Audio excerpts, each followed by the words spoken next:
One more time. Let's get after it today on Locked On A's.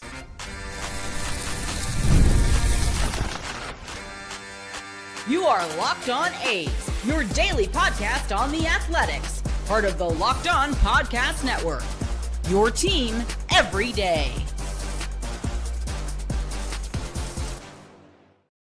What is up, everybody, and welcome to Locked On A's, part of the Locked On Podcast Network. Now, the number one podcast network in the country. I am your host, Booney, for one more day. How is everybody doing this wonderful Friday afternoon? Do me a favor, stick to the end. I got a final goodbye message for all you guys I want to play for you. And throughout the show, I'm going to take questions, comments, just like I always do in every live show.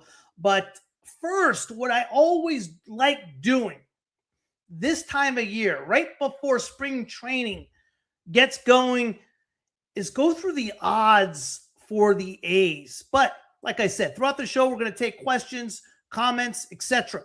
Sam, what is up, man? You will be missed. Sam, going to miss you too, brother. T-Dog, hey, you the man, T. Love your messages on YouTube, on the comments. Love getting them. Love the positivity. Love where you're at right now, man. Whatever the future holds, I hope it's great success. God bless you. Right back to you, my friend. Chuck, it's never goodbye. It's just till next time. Bingo. DS Bird, I believe. Booney, huge fan and will miss you. Thank you, man. I will not be able to make it live, but had some questions you can hopefully answer. Do you regret the stance you took on the A's move and top 5 Locked On shows? Well, the last part's easy. Top 5 Locked On shows. Head to the NL Central, and you talk about a murderer's row in hosts and co-hosts. You got Jeff Carr and Offenbaker at Locked On Reds. You got Sam, and I forget his co-host at the time, and Locked On Cubs. JD, my favorite, over at Locked On Cardinals. You got Chuck at Locked On Brewers. I mean, come on. You talk about a murderer's row. Hey, if you want a price to admission, you guys go check out that. You should check out their preview show. I think that's coming up soon, man. Poor Gary. And Gary from Locked On Pirates is sneaky good, man. But poor Gary, man. I mean, you're in that freaking crowd. His over-under for words is probably going to be like 3.5, man. As far as what was the do I regret taking the stance I did? I never took a stance. There was never a time where I woke up one day and said, hey, I got Vegas's back or I got Oakland's back. New information presented itself. I studied the information, you look deep into it, and you provide an opinion and fact based on the information you have. Yeah, the A's situation, man, with regard to the move is always a fascinating one. But I never took a stance. There was never a time where I took a stance. I never sat here and said, hey, I'm not going to say one thing or not say another thing because I disagree with somebody. There was many times where, if you heard me in the past, where I stood up for the Oakland Ballers, and that fan base wants to literally hang me. When Susan Slusser wrote that hit piece on them last summer or the summer before, and I've commented on that many a times. I think they run a great organization. But I never took a stance with regard to Vegas. Information presented itself. I studied the information. I researched the information. It took me hours and hours to do, and essentially it cost me. It cost me continuing to do this because when you put as much time as trying to find the right information on a particular subject, it takes its toll. But no, I never took a specific stance. And the other guy, other podcast individual I like a lot, Sully, over at Locked On MLB. And Sully and I disagree on just about everything when it comes to the A's. I think Sully's great. I'll listen to him constantly when it comes to baseball. I'll probably mute it when it comes to the A's. But yeah, as far as one of the baseball voices to cover in any podcast, it's Sully. But what's a shame about that is, unfortunately, with the A's, he never talks about the A's as far as baseball. It's always the negative parts about it, but that's neither here nor there. Muskie, Booney, I have to rest a wrestling tournament, so I'm leaving you this message. Thank you for all the contribution to A's content. I hope to continue baseball chats with you on Discord. Hey, Muskie, thanks, man. RD, always appreciate you, man. Excited to see what's next. Dan, man, hey, brother. Thank you for all the messages, brother. I miss your broadcast and miss your insight to this team. Lori, why are you stopping my brother? There's a few reasons why, Lori. Time consuming, right? Just extremely time consuming. In a lot of it was on me. It was decisions I made as far as what I wanted to cover with regard to the A's and off the field. And when you make that type of commitment to covering what was going on with the A's off the field, their move from Oakland to Vegas, there's a lot. There is a lot to unfold. And that's on me. So the time that I chose to put in, I think eventually took its toll. Asher, looking forward to hopefully seeing you back up on YouTube. I appreciate that, man. TJA, the greatest logo in all of sports. Miss you too, man. Boney, thank you for being the professor. Oh, there he is. Eric, what's up, man? What up, Booney? Sorry to see you go, my friend. You have an open invite. You want to talk baseball. Guys, hey, listen. If you want one of the best podcasters in all of the country, go check out Eric and Glenn on Giant Sports Talk Live. Unbelievable. Unbelievable. Hey, they are entertaining as heck to watch. Eric, I'm really excited about this team. Say 95 to 100. What do you think? 95 to 100. So I've predicted 84 wins. I'm sticking with 84 wins on it. 95 to 100 is a load, man. I don't think they can. You can't have Severino, Springs, and Savale as your 1, 2, and 3 on championship teams. Like a championship team has Severino and Springs as like their 4 or 5 guys, right? So not your 1 and 2. And that's what I'm concerned about. I'm concerned about the same thing we've been talking about all off season. Last season is pitching. I'm concerned about the pitching. I've said it before. I think on the pitching side of things, this team is a 74 win. I got them a little higher, actually. I got this team on the pitching side of things as a 78 win team. A 78 win team when you're talking about pitching. 78 and 86, 85, 70, 78 and 84 as far as pitching. Now, as far as hitting, yeah, this is a 90 win team hitting wise as far as lineup. I just don't see the pitching holding up to get to 95 and 100. Hey, I love the freaking positivity, Eric. I'm with you there, man. Sam, hey, since day one, Sam, you've been around, brother. I appreciate you. Flea, another guy since day one. We'll miss you, Booney. Always look forward to listening to these podcasts. Thank you. Mitchell, thanks for trying to best to bridge the Oakland and Sacramento to Vegas. Nobody has done right. Yeah, guys, I mean, if there's one thing, if I was to change one thing or regret, I don't regret anything I said.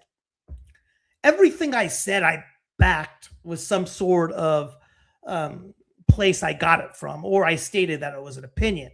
The one regret I do take that I wish I could go back and change is my tone. My tone on social media, my tone in doing this show. There was many times where I consciously made a decision to take an aggressive, combative tone that doesn't do anybody any good. You could have the best message in the world and the best research and the best backup as far as what you're saying. But if you don't have the right tone and you're not delivering it in the right way, it doesn't matter what you say.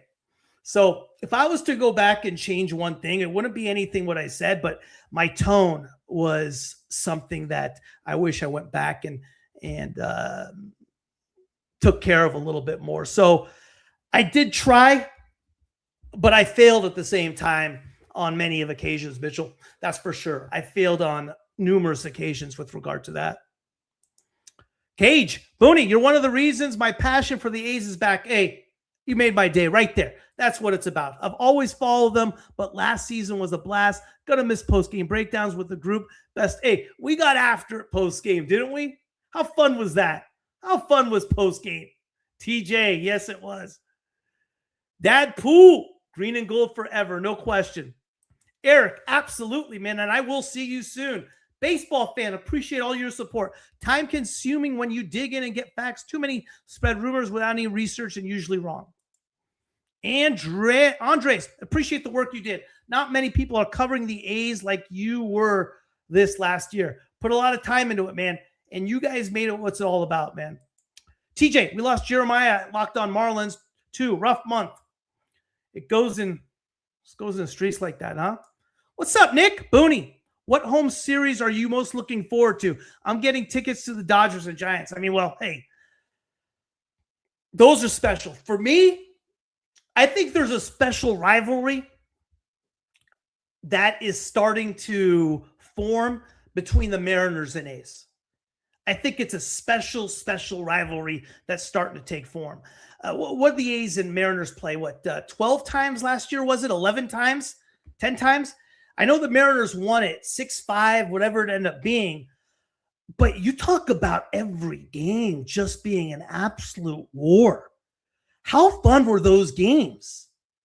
I mean, a Rosarena walk-off on opening night. Jeffrey Springs absolutely deals the next night. We take game 3. They take game 4, split 2-2. Come back to Sacto. Wilson's walk-off. Are you kidding? I went absolutely ballistic. At that point, we were 20-16. That's still the best game of the year. Then we lose the next 2. It's like, ah. And then still go back to Seattle. And towards the end of the year, take 1, take 2 of 3 in Sacramento. What a freaking, I like Seattle.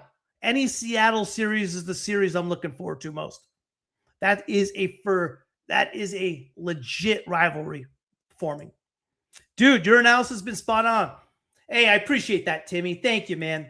Thank you so much, man. I can see the A's getting a starting pitcher at the deadline for Geloff. Here's the deal, though, Dad. Pool, right now, Geloff is barely a major leaguer. He doesn't hold much value. And I'm rooting for Geloff. There's no more guy I want to see do well than Zach Geloff. But right now, Zach Geloff does not have any value. Wouldn't it be nice if Zach Geloff got back to the second half of 2023? That sure would be nice. That sure would be nice. Tone goes 2 ways, 100-0. Yes and no. That's for sure. It does, but still. Casey, appreciate you, man. Appreciate you. Chucky, how are you, man? Everything you said needed to be said. It's easy to say thing everyone wants to hear. It's harder to be honest, and that's all you have ever been. I have tried. One thing I do appreciate, I think the thing that got me when I first started doing it, hey, guys, if you're going to give me 30 minutes of your time, you deserve my very best. And I've done that. I can look back and say, hey, I tried my very best. Execution, not the best at times, but I definitely tried my very best. Bamboo! Gonna miss saying that, man. Much respect. Hey, thank you, man. Thank you. You're right, Booney. Great bridge to Vegas. I appreciate that, Timmy. Anytime, man. Heading to ref. Good one, Musk. Lori Booney, Boone, you are the best. You made a big difference for a lot of fans. Thanks, Lori. I appreciate that. Hey, we're going to be okay. Hey, we're going to be better than okay, Eric. This is going to be an exciting year. This is going to be an awesome year. And you know what? We got baseball coming. Spring training, a week from Saturday, the 20th. You know what started today, though? College baseball. And you know who's starting on the mound at 1 o'clock? Possibly the 2026 first round pick for the A's out of the University of Santa Barbara, Jackson, Florida. Chiz, bummed to hear you're leaving. Hey, thank you, man. I appreciate you. You are one of the best locked on. Oh, I appreciate a lot of really, really good locked on hosts, man. Like I said, hey, head to the NL Central, and there's the top host right there. And then you got Sully on Locked On MLB. Still, to this day, haven't heard anybody cover MLB the way he does. Unreal. I appreciate that, though. MF Booney, new Sacramento resident A's fan. Good for you, man. Been a pleasure to listen and get into the listening to you. That'll be a cool point of A's history. Make your way. I'll be out there for sure, man. T-Dog, would love to run into a game out here in Las Vegas. Hey, we're going to get after it, T-Dog. Hey, it's never a goodbye. Always is see you later. And speaking of the A's, let's get into a couple of these odds, all right? Because the A's, like last year, are not getting a whole lot of respect. Now, as far as predictions, I tell you one thing. On the stadium, on off the field stuff, guys, I was on it this year. But when it comes to off the field, I had a rough 2025 myself there. I had a rough 2025 when it came to off the field. Right now, the wins on the A's. Let me give you the odds on Kurtz, too, at MVP. Maybe you guys want to freaking put a few bucks on a couple. All right, here's what we got here. Big League weekend will be electric. Hope you can make it. Rick, thanks for tuning in, man. I'm going to miss you, Booney. Thank you and all the best. I appreciate you. All right, next manager to be fired in 2026. I know Bitter Bill would be all over this because this dude, Bitter Bill, wanted Kotsay fired almost every game last year. Mark Kotsay is plus 1,600 to be the next person to be fired in 2026. The favorite is Aaron Boone at plus 400 to get fired. American League number 1 seed. So basically the top record in the American League, the A's are plus 6,000. In other words, 60-1. The favorite, the Yankees at 250. Let's see. For the A's to win the AL West, plus 1,400. Whatever. You got Seattle at plus 110. Houston plus 220. Rangers plus 320. I mean, come on. Angels plus 3,000. A's plus 1,400. Whatever. Hey, give me a break, dude. American League winner. Who's going to win the pennant for the American League? They got the A's at plus 4,000. Baggy. Kotsay is going to be fine. I think he's going to do a hell of a job this year, Baggy. I think he's going to do a hell of a job this year. A's to make the playoffs. 4.5-1, plus 450. Now, how about Cy Young? Does any A's pitchers have a shot at Cy Young? Are they even on the list? No, they're not.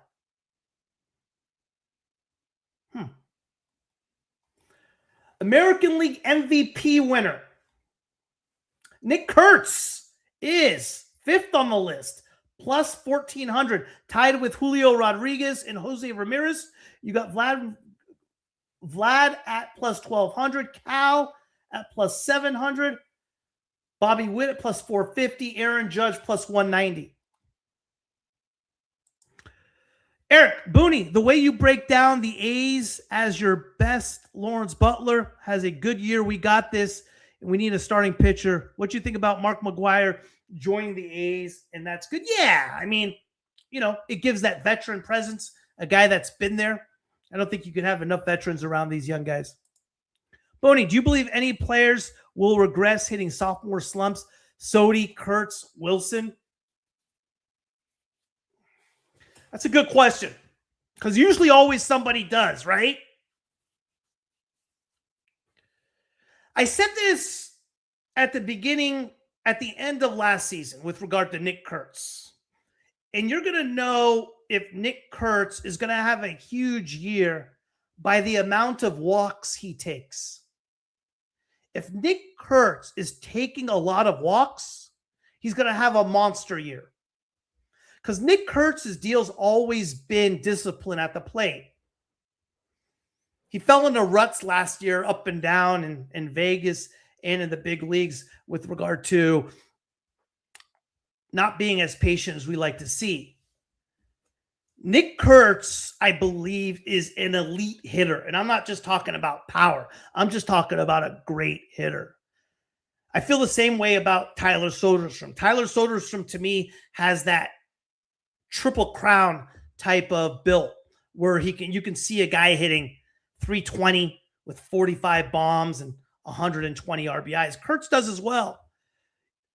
Jacob Wilson. Is Jacob Wilson going to maybe turn into that kind of Derek Jeter? I made a comparison to Derek Jeter last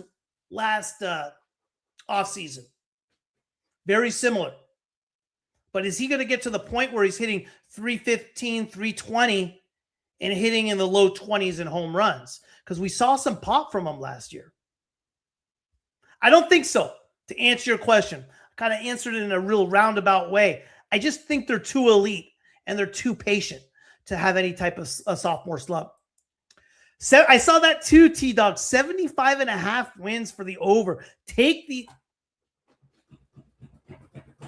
over. Don't understand the Rangers hype. Yeah. Me either, Nick. Me either. Don't get it. Don't get the Rangers hype either. Same teams last year with lingering locker room issues and injury-prone rotation. 100%. I mean, and especially at what, 3-1? Like it went basically Seattle even money. Houston 2. Same thing with Houston. Houston 2-1. Texas 3-1. And then it drops to the A's at 14-1. Come on. Stop it. Stop it. Dad, Poole. I'm hyped for Leo to make his way to the big leagues. I get to watch minor league games on TV. He is elite. Me too. I'm looking forward to it, man.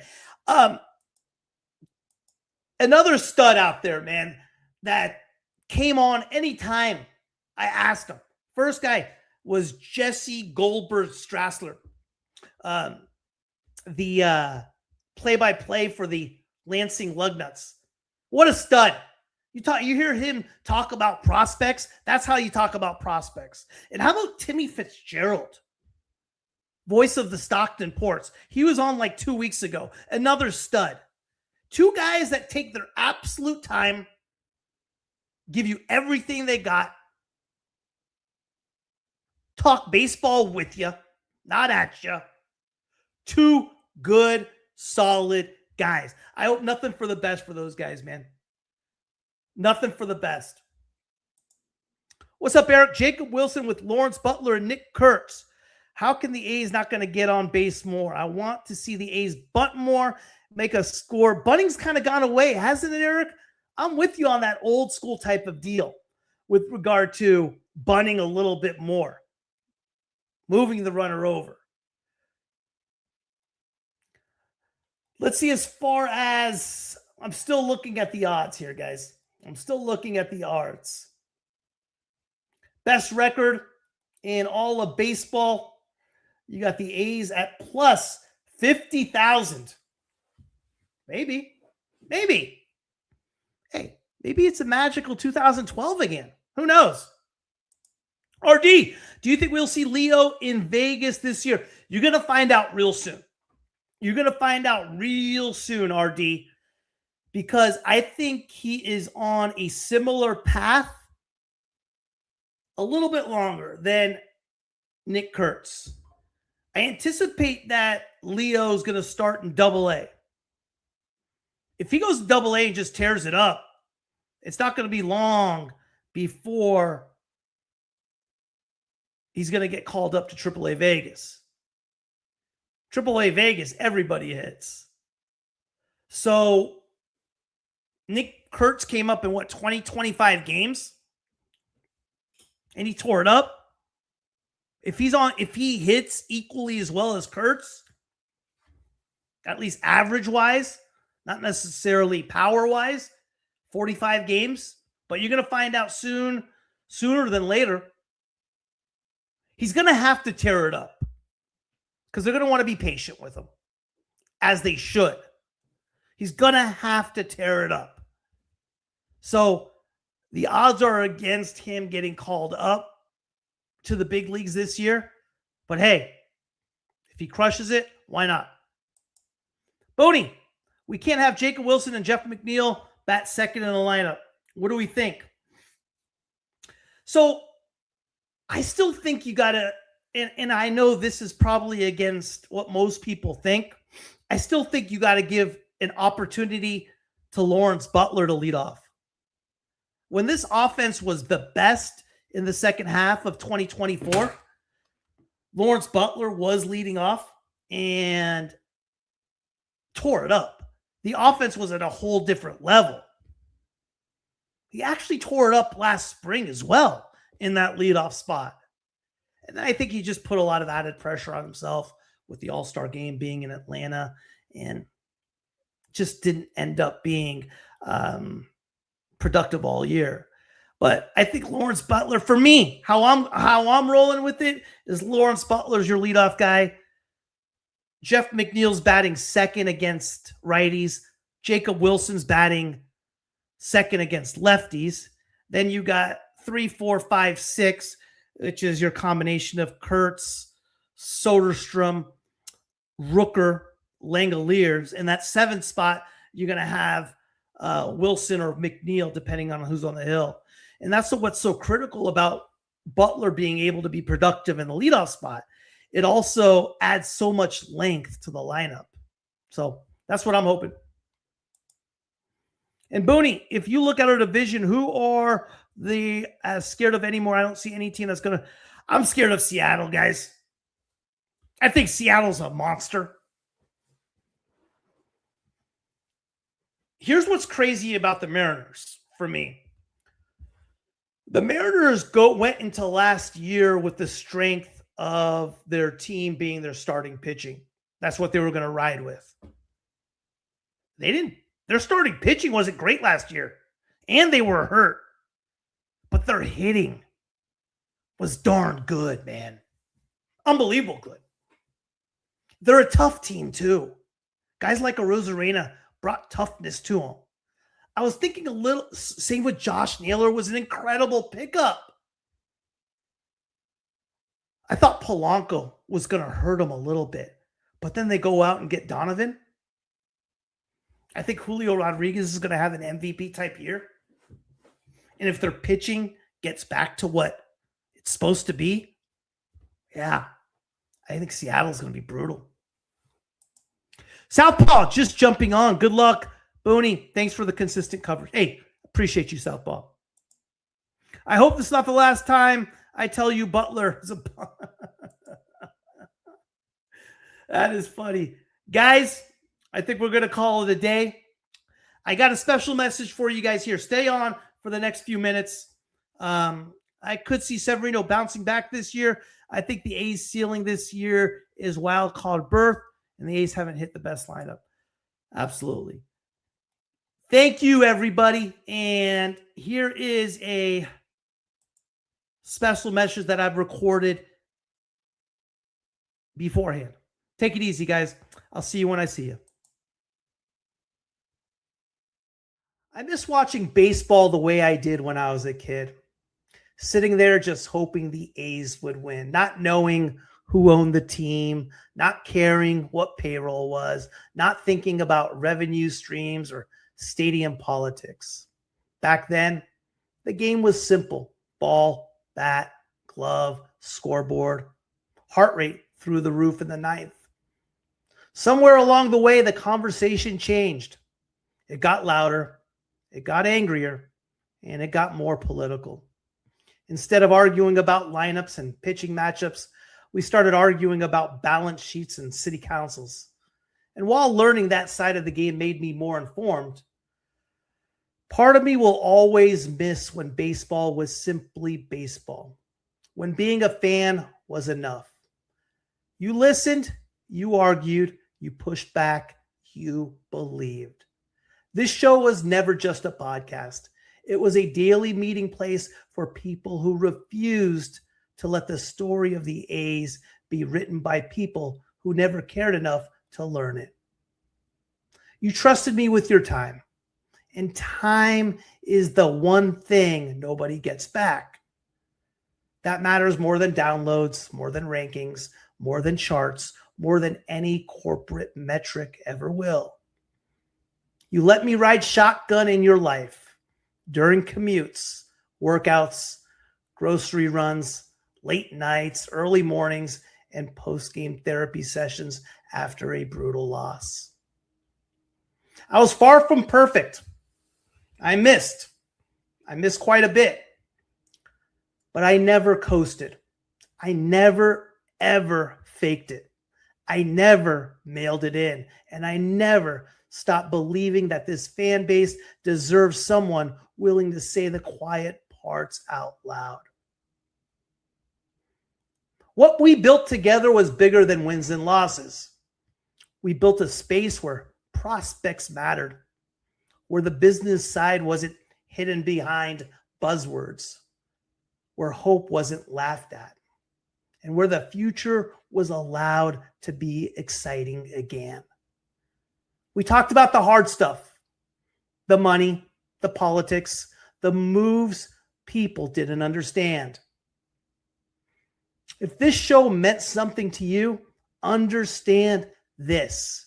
You were the reason it worked, not me, not a logo, not a network. You, the people who showed up every day ready to learn, debate, and ride this insane roller coaster that is A's baseball. From the bottom of my heart, thank you, thank you, thank you for letting me do this job the way I believed it should be done. Honest, direct, fearless, and always in your corner. This isn't goodbye to the mission. It's just the end of one chapter. The story of the A's is not finished, not even close. And there's one thing I believe to my core. It's this: you never bet against the A's, and you never bet against fans who refuse to quit. One name, all passion. I'll see you when I see you. Take it easy, everybody.